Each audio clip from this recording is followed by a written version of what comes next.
Welcome to The Stream. I'm shihab-eldin. Thousands of people living near the site of a train derailment and chemical spill in the U.S. state of Ohio are worried about their health, and they're also questioning the response and credibility of emergency officials. And news of the toxic leak in East Palestine is unsettling other communities along the country's rail network. Today, we examine the aftermath of the disaster and ask what's needed to improve safety.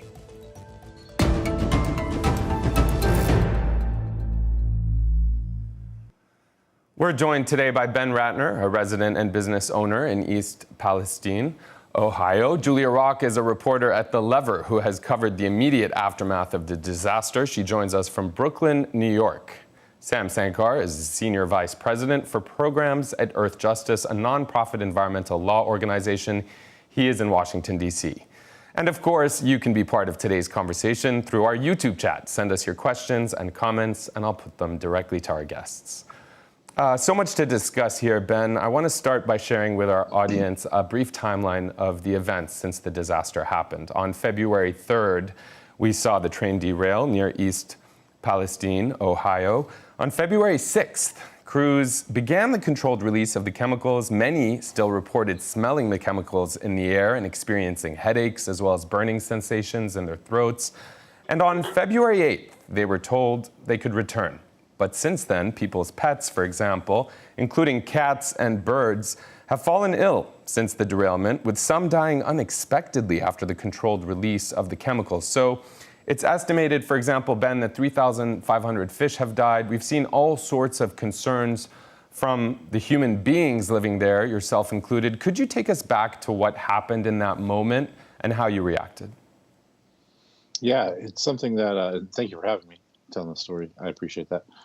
Something that never would have expected to have happen in our little town here. We're actually at the high school basketball game, got home that night, and started getting phone calls from people in the area asking if we were okay. And that's whenever, heard that there was a fire. I walked down there. I have a friend over there, so I was trying to check and see how the situation was and the safety situation, and went and tried to get to their house, and fire department said we had to leave, and they expanded their perimeter. And that's whenever I realized this was more than just a fire and a train wreck. And what did you start to realize? I mean, I know for you specifically, for people who don't know, you and your family were extras in a 2022 movie adaptation of a novel called White Noise, a 1985 novel about basically this same story, a train derailing, spilling chemicals, causing an airborne toxic event, and forcing sort of an evaluation. I'm wondering, does life imitate art, with art sort of imitating life? For you, what is your worry right now? I mean, are you experiencing symptoms yourself? I think that the interesting tie-in with the novel and the film goes to speak to the level that these issues have been happening for a long time, and the safety of the railroad has been called into question for a while. And, using Civil War era brakes, and that's going back to the early 1800s there, where systems are antiquated. They need to be updated, and our legislators need to step in and make sure that that's being done properly. Julia, hearing Ben outline his experience there, I'm curious what comes to mind. I mean, it's quite mind-boggling, the way that this is being discussed online. A lot of misinformation, but also a lot of outrage. Is the outrage appropriate? I think the outrage is absolutely appropriate. I've been a little bit surprised talking to East Palestine residents. I'm curious if this is your experience, Ben, just about how much anger is directed towards the rail company. Of course, it makes sense, but I think there was sort of a way in which this derailment played out, and people maybe experiences an unfortunate accident, or were sort of more sympathetic to the company. And this, in my opinion, is very clearly a story of corporate malfeasance. There's sort of no question, but I've been surprised by sort of how widely that narrative has been shared. And yeah, I think. Yeah, go on. Oh, no, I was going to say, I think early on in these sort of situations that happen, the company at fault is generally the one controlling the narrative, since they're kind of seen as the experts on it. And that in this situation is very dangerous. And also things they were talking about early on were all those volatile chemicals, which they knew they could handle in a cheap and efficient way. Things that they did not let out until the following week was the massive amounts of petroleum lube oil that were also spilled. And that's something that, can't be mitigated unless they are really working to remove that soil quickly. and it's going to continue to soak into the environment. So I think that the rail company not showing up for our town hall kind of gave everybody more of a direction to direct their anger, and that's something that I think we needed, but it's also we need to look at a bigger picture here and make sure that this doesn't happen again in the future. No, and we're certainly going to talk about that bigger picture. In the meantime, Sam, based on what you just heard, I'm curious in terms of the lack of accountability. I mean, what do you say to people who are concerned, like Ben, people who have returned there but who are either still experiencing symptoms or effects that they believe are related to the spill, and sort of the general narrative that seems to be coming from the government, from authorities, that no, everything's fine? Well, I sympathize with the residents and with the organizations on the ground that are trying to help, because the railroad industry and the chemical industry have for years fought to limit information about the toxicity and hazardous nature of the chemicals that they're carrying. Even the fact that they are carrying them through towns is often something that residents are surprised about until the very last minute. So when EPA and other state agencies are saying the numbers that they're seeing and they're monitoring are within acceptable limits, we have to all recognize that the limits that are acceptable are limits that have been pushed and lobbied and aggressively influenced by the industries in question. So I would say I understand that also residents are concerned. Say it again, Ben? Yeah. Also, their methods of testing. It's been, there was a Johns Hopkins professor that came out the other day in an article that said they should be doing air sampling from multiple areas around the site, not just air monitoring. And the tools that they use for the air monitoring are not sophisticated enough to pick up the chemicals that we need to find in our air. And obviously a lot of concern and worry here from our panel. I do want to share with our audience what some other residents have to say about their primary concerns. Take a listen to this. My 2-year-old can talk, but he can't say, hey, I got a headache, or I'm dizzy, or lightheaded, or my eyes are burning, nothing like that. I mean, he'll start crying, but it could be a number of things. We need President Biden. We need FEMA housing. People were getting sick. We should not have been let back into town until all of this was done. You don't bring families back with their kids and their loved ones and then tell them to scrub with Dawn? Ben, when you hear that, I mean, you're nodding. What comes to mind? What are you feeling? I think a lot of double talk early on, and people still going there. I was there on Thursday with the news crew, and especially when the trains come through, there's aromas of like acetone and paint thinner that come out, and all of us got noticeably ill and queasy. Had to get out of there. I told the news crew, I was like, I need to get out of here. Your network's going to yell at me. So that was something that it's still an issue now. And I think, again, with the rail company controlling the narrative, people didn't necessarily realize how serious the situation was early on. And I do want to also share the statement that we received from Norfolk Southern. We are committed to East Palestine today and in the future. We will be judged by our actions. We are cleaning up the site in an environmentally responsible way, reimbursing residents affected by the derailment, and working with members of the community to identify what's needed to help East Palestine recover and thrive. Certainly sounds like they're doing all the right things. Sam, what do you make of this statement? I mean, what's the actuality compared to kind of what they have to say? I ask because there have been a lot of people on Twitter and even in our YouTube chat. Just give me a second to find this tweet. For example, David Sirota, you may know him, Julia, saying chemical lobbyists got Obama officials to exempt the Ohio train from the high hazard flammable train classification and its tough safety regulations. Rail lobbyists then got Trump to repeal a rule to force rail giants to start using better brakes. Two issues that played into what happened here. What do you make of their statement in light of those facts? Well, first of all, the tweet is precisely correct. And in the immediate aftermath of this, the train company kept pointing out that the regulations that were rolled back by the Trump administration wouldn't have applied to this train. But what they failed to point out was that they had lobbied to make sure that those regulations wouldn't have applied to this train. This is a story that we see throughout chemical industries and high hazard industries of all kinds. If people remember the Deepwater Horizon incident, it's the very same story. And if the if Norfolk Southern wants to be judged by its actions, I guess what I would ask is let's see how they respond to calls for additional regulation and legislation. Will they lobby aggressively to prevent regulators from adding the regulations that are necessary to improve train safety? Will they continue paying the legislators and making the donations necessary to avoid any meaningful legislation? So I will judge them by their actions, absolutely. And everyone in this country should judge the company by the way it responds, not just and critically to the citizens of East Palestine, but also on the larger regulatory front.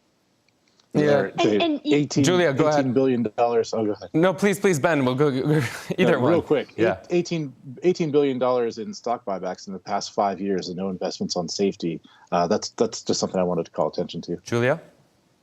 Yeah, I just wanted to jump in. That's a great point on the buybacks, and to add on to what Sam was saying. I've been covering Norfolk Southern's lobbying efforts and the broader lobbying group that Norfolk Southern is a member of. And the specific point that Sirota was tweeting about and Sam alluded to is that there was an effort in the mid-2010s to more strictly regulate trains carrying high hazard flammable materials like potentially vinyl chloride. Although, as Sam pointed out, thanks to the lobbying efforts of both the rail industry and the chemical industry, this specific gas ended up not being covered by these safety regulations. But there was sort of an effort, admittedly not the most expansive one, by the Obama administration to regulate these trains more strictly. Railroads fought the efforts tooth and nail, even fighting against safety technologies that they had previously bragged were very effective. And then some of the key parts of those regulations were repealed during the Trump administration. So there's a very recent history here of Norfolk Southern. It's interesting you bring up that statement, fighting against high-profile efforts to make these trains carrying hazardous materials safer, subject them to more stringent both safety regulations and disclosure requirements. And I want to broaden this conversation by bringing more voices into it. Live on YouTube, people commenting, a lot of emojis, as you can imagine, reacting very negatively, shocked, very horrified, but then some words. Derek Griffith saying, "We've had several such chemical accidents in America in recent months, but the authorities continue to lie about the safety risks to Americans." Shelby Stats saying, "Living in Ohio, it's so unsettling. There was another explosion in the state last night." And Stella Doro saying, "Train operators complained, notified that particular runs here were unsafe for a long time. It seems their complaints were ignored." So people voicing some of their concerns, some of that lack of trust we were talking about, whether with local or federal officials. And I think that's very much at the heart of this conversation. I do want to share with our audience what Senator Sherrod Brown had to say about holding Norfolk Southern accountable. Take a look. The important thing to me is that we hold, as the administrator said, that we hold Norfolk Southern accountable. That means accountable for the test for people to move back in, accountable for all the cleanup that will take weeks. I don't know how long, but at least weeks, to assure people that the water is safe and the air is safe and the soil is safe for their children, for the 4,000 plus residents here. Ben, I'm curious, when you hear Senator Sherrod Brown there, does it kind of limit or lessen your worries and concerns, or what comes to mind for you? I know there are economic challenges on your mind now moving forward. Are people going to leave? Are people going to sell their homes? I mean, where's your head at? Well, with the senator in particular, he was the first one that put together a mini town hall of East Palestine events, or East Palestine citizens to come for a small event, air their grievances. He had an advisor there taking notes to report back to him. So that was good on his part. The issue with the water is the city water table has not been affected yet, but there's hundreds of people in the area that live off of just open well water that's subject to runoff from these chemicals and from these oils. And it's the eventual long-term effects for our city aquifers. But right now, I think it's up in the air. People definitely are mixed feelings about wanting to be safe and also feeling like they might have to leave. But this town is deeply rooted. There's people that have been here multi-generational, four generations, people growing up in their grandparents' home. So it's hard for them to think about uprooting and leaving. And then I'm also wondering who might buy that property. I mean, who's going to feel I mean, we've seen this happen in Flint. And who's going to feel safe selling a property too if they know that happened here? It'd be very hard for me to try to sell my house, even if I wanted to go and just kind of disclose this information and hope that I don't get lowballed on an offer. But even still, like I said, our roots are deep here, and it's hard to fathom leaving. And when we talk, Sam, about the public trust issues with officials, especially in a highly charged political landscape, I want to share with people, there's this right-wing commentator, Stu Peters, who tweeted this out saying, "This is Ohio's Chernobyl." Here, let me just make this a bit bigger for you there. This is a video, obviously, he's playing, it's very dramatic, it's very shocking. But then we see, and I'm going to flip here to Vox. This is an article, a headline saying, well, no, it's not a Chernobyl. The wreck is an environmental disaster. But what do you make of sort of the way this is being discussed online? The alarm, rightfully, but then also some of the misinformation or conspiracies, if you will. Sure. Well, I think what matters is someone's perspective. I think for the residents who live there, it doesn't matter whether you describe it as Chernobyl or not Chernobyl. It's a massive disruption, a huge public health threat. I don't think it's fair for anyone outside of that community to be judging how it feels for the folks inside that community. I do think that if your question is, how should we be responding? Is this a Chernobyl that requires a response from the government and from the rail industry? Of course it does. We have massive amounts of rail traffic all around this country. Currently, the oil and gas and chemical industries are moving tremendous amounts of highly hazardous materials in train cars all around the country and simultaneously working to defeat meaningful regulation that would improve the safety of that. If that's not something that the American public, politicians, should get behind changing, I don't know what is. And Ben, I'm curious, we've seen so many different people commenting on this. For example, if you look at Robert Reich here tweeting saying, unionized rail workers warned of a ticking time bomb. They called out mass layoffs and overburdened workers. They watched in horror as safety regulations were blocked. Now toxic chemicals from Ohio's train derailment could poison the area for years. At this given moment, do you have faith that if the area is in fact poisoned, that the cleanup effort is one that the government or the local authorities are capable of doing in a way where the community feels invested, involved, and protected? It's a very good question. I think just until recently, that was very much up in the air and more towards the negative. I think just in a couple of days, there's been a lot more of a response. Today, there was actually a pretty positive conference where everybody basically just ganged up on Norfolk Southern, from federal EPA to state, also Pennsylvania governor. So I think that's something where there's a lot more eyes on this. Hopefully there's more independent testing. And they said that they're going to be watching the cleanup, and apparently if it's not done properly, they're going to step in, charge them triplicate of that, and do it the right way, which sounds great. But I know just the slow pace of our legal system and things like that, I'm not sure what kind of teeth that threat has. Julia, you were going to jump in. Before you do, if I may, I want to share with you a tweet here that's quoting East Palestine Mayor Trent Conaway, who was defending his statement when he said the biggest slap in the face he felt was when President Biden visited Ukraine while Ohio is dealing with chemical fallout from the train derailment. He said he's very frustrated and still stands by those comments. Now, the mainstream media really focusing on Biden's trip to Ukraine, a worthy point of discussion, obviously. But if I'm not mistaken, President Biden and Pete Buttigieg, many people criticizing them for not talking about this or acknowledging it for more than a week, maybe 10 days.